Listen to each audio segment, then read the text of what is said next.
Tiens, aurais-je oublié d'éteindre la lumière de l'atelier? Oh. Et voilà de la musique maintenant. Oh, mais un instant.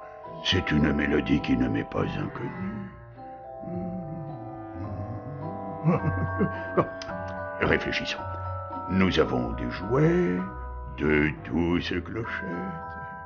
Ah, mais oui, bien sûr. Ce doit être l'heure de réviser ces classiques de Noël. Yo, est-ce bien toi? Oui, je suis là. J'étais sûr que tu viendrais. Je un peu sur la route. Mais dis-moi, est-ce que ce ne serait pas le célèbre casse-noisette? Ben oui, c'est ça, tout à fait. Oui, oh, j'adore. Du coup, je m'installe comme prévu, hein, ça vous dérange pas? Pas le moins du monde, allons. Fais comme chez toi. Je vais en profiter pour terminer mes derniers paquets. Alors juste un dernier truc, ma lumière c'est ok, mon texte il est ok, tout ça c'est bon, bah on y va.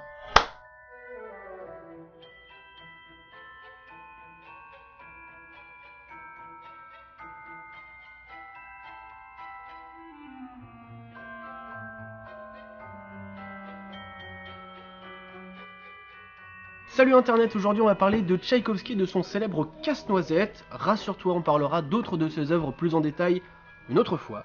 Mais pour les fêtes de fin d'année, j'avais envie de t'offrir un joli conte de Noël. Mais juste avant de parler Casse-Noisette, un petit peu d'histoire.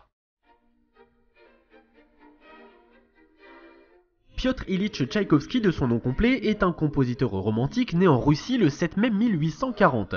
Il voit le jour à Votkinsk, une charmante petite ville fondée dans la région de l'Oural à la fin du XVIIIe siècle et qui servira de colonie à un grand groupe industriel. Une ville aujourd'hui habitée par presque 100 000 âmes et célèbre pour son usine de missiles balistiques, entre autres. Autant vous dire qu'on est déjà bien loin du romantisme pour le moment. Toutefois, Tchaïkovski n'y vivra que les 8 premières années de sa vie et sa maison natale est aujourd'hui devenue un musée lui étant dédié.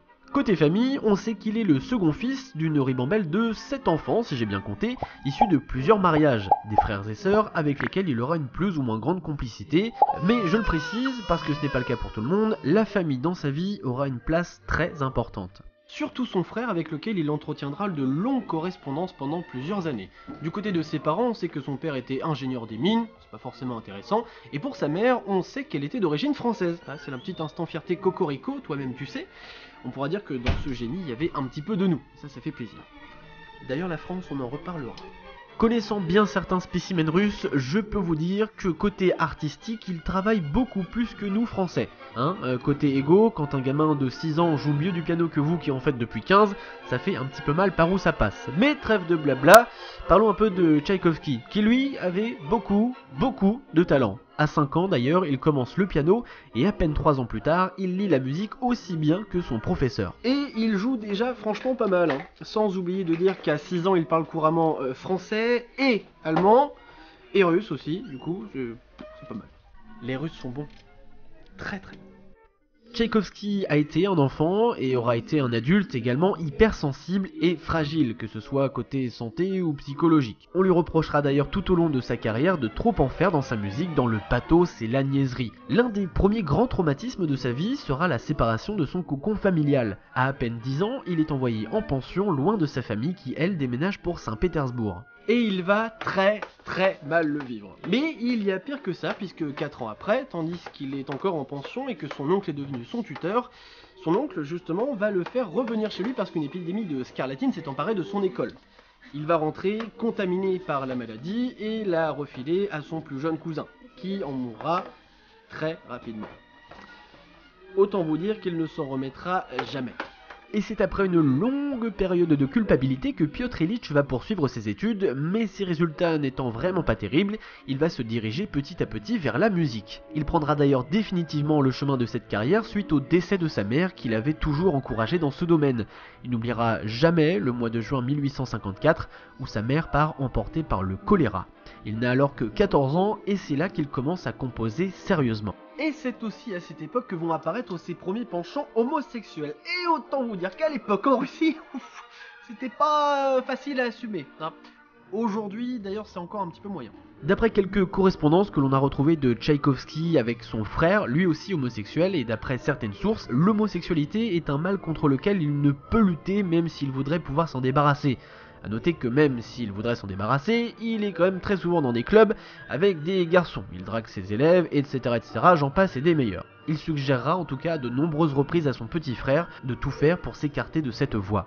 C'est pour ça que quelques années plus tard, sa renommée devenant de plus en plus importante et devant sauver sa réputation, il va se marier à Antonina Miliukova, l'une de ses élèves qui avait visiblement très envie de se caser puisqu'il lui avait écrit un paquet de lettres enflammées, à lui et à beaucoup d'autres personnalités russes comme le fils du tsar de Russie.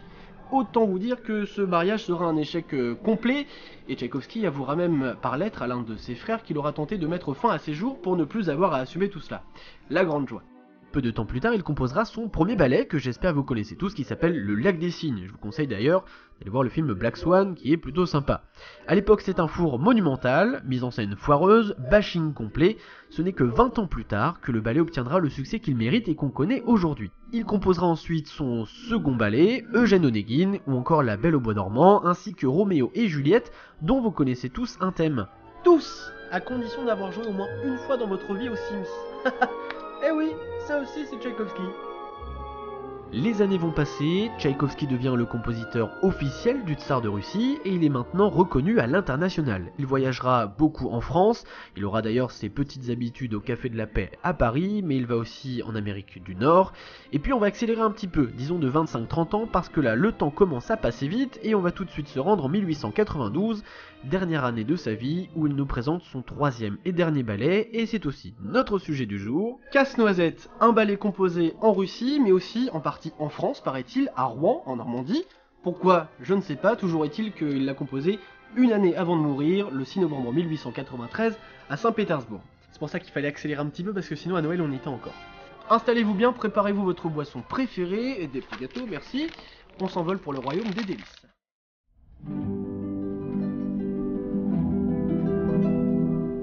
Casse-Noisette est un ballet féerie mis en musique par Tchaïkovski à partir d'un livret, ou d'un scénario si vous préférez, d'Ivan Wiefolowski, et vous me pardonnerez la prononciation si elle est mauvaise, et du célèbre chorégraphe français Marius Petipa. Un livret lui-même inspiré d'une version du français Alexandre Dumas d'un conte d'Ernst Hoffmann intitulé Casse-Noisette et le roi des souris. Ça fait beaucoup d'adaptations, je vous l'accorde. Mais j'y peux rien. 2 actes, 3 tableaux, 15 scènes au total, mais rassurez-vous, on va tailler dans le gras, on va surtout se concentrer sur le deuxième acte.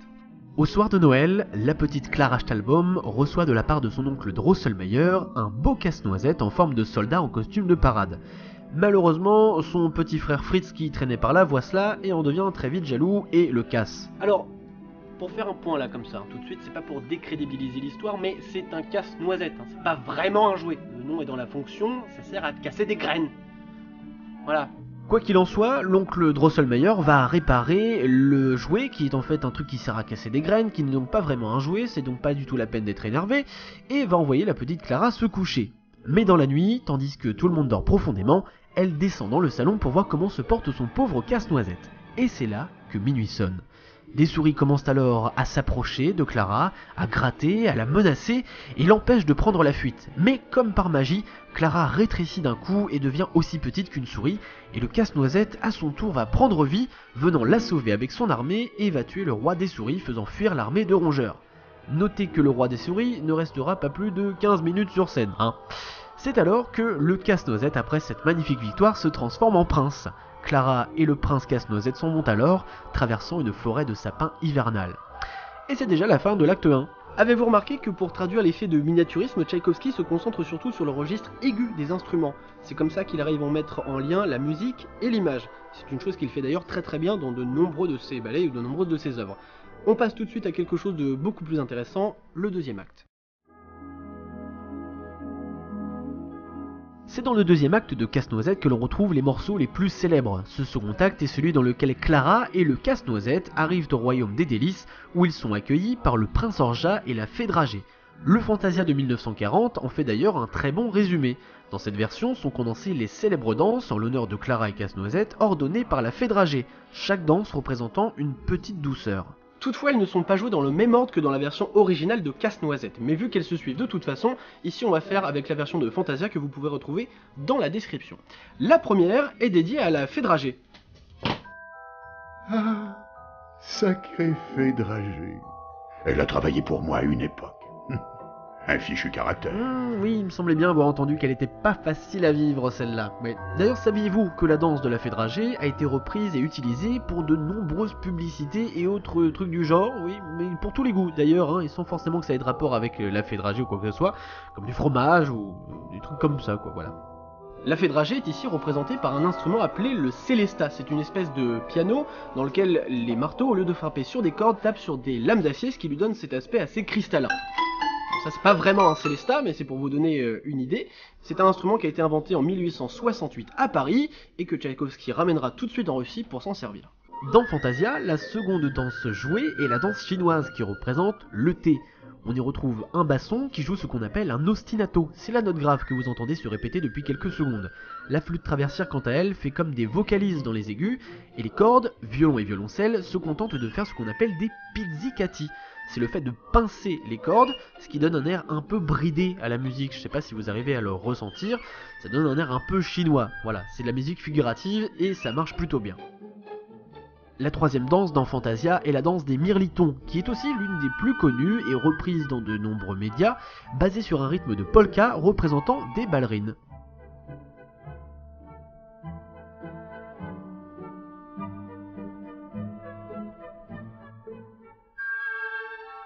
Nous retrouvons ensuite la danse arabe, qui représente elle le café. Elle est basée sur un chant grégorien, mais traité de manière très exotique, très sensuelle aussi. On se croirait presque dans un harem, c'est très doux, très envoûtant, et là on est en plein cœur des 1001 nuits. Arrive ensuite la célèbre danse russe, ou trepak, qui fait allusion aux origines du compositeur.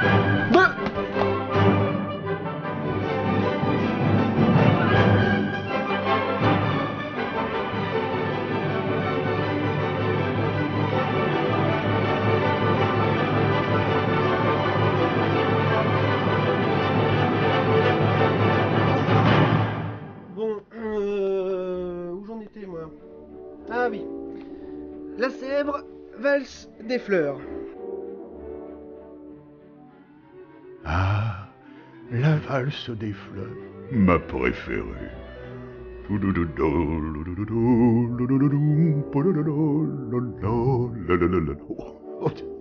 Oh, pardon. Je me suis laissé emporter par la musique. Ah.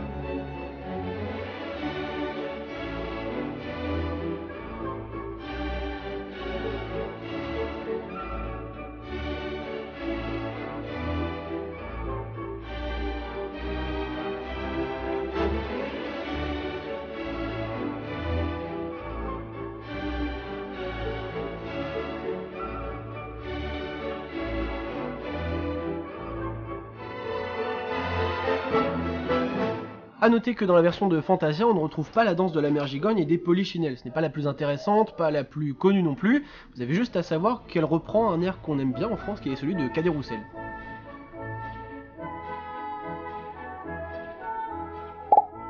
Et nous voici déjà à la fin de notre ballet, dont Tchaïkovski n'était franchement pas satisfait d'ailleurs, alors que ça reste son œuvre la plus célèbre aujourd'hui.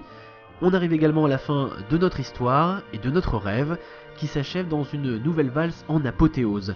C'est alors que la petite Clara Stahlbaum, ou Marie selon les versions, se réveille sous l'arbre de Noël avec un casse-noisette dans les bras, et le rideau peut tomber.